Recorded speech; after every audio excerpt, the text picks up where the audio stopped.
Nothing's more destructive to your sleep than your screen. What's more interesting here is the stuff that people generally don't talk about.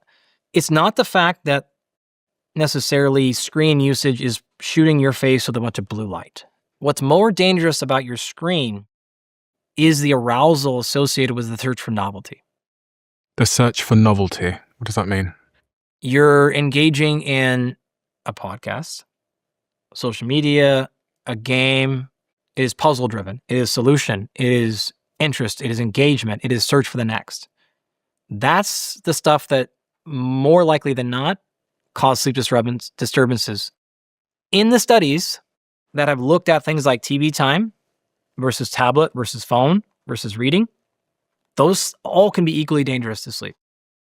Here is the example. I am a TV before bed guy, a giant TV with a blast of blue light. I sleep great with that. My wife really struggles with light before bed. She will read, and yet she chooses to read things that I don't think she should be reading before night, and then she'll wake up because of the topics that she's reading. Where I'm watching things on TV that are, documentaries on Ulysses Grant or something, and you're just like, that is the least engaging thing ever.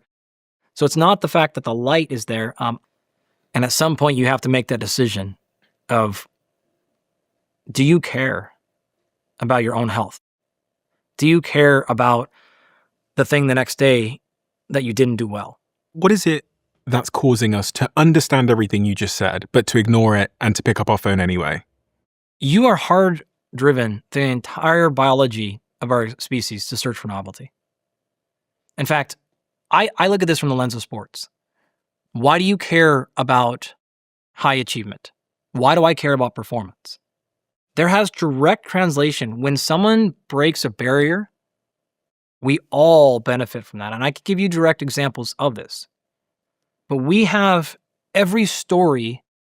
You want to go to Joseph Campbell, hero's journey, right? You want to go back to Hercules, the story of the marathon. Like, you pull any story from history out, and what are you actually looking at?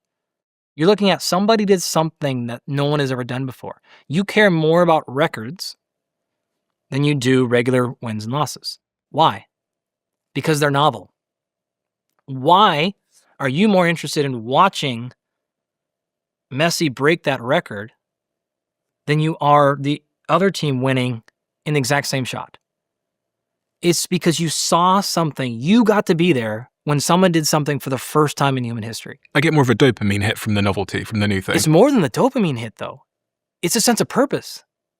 Your life mattered because you got to be involved in something no one else has ever seen. And even as that bystander on TV, 30,000 kilometers away, you got to be a part of that. And that all comes down to, we are so wired to reward novelty. So then now that comes back to your life, and you have to be thinking, how do you walk away from that core drive?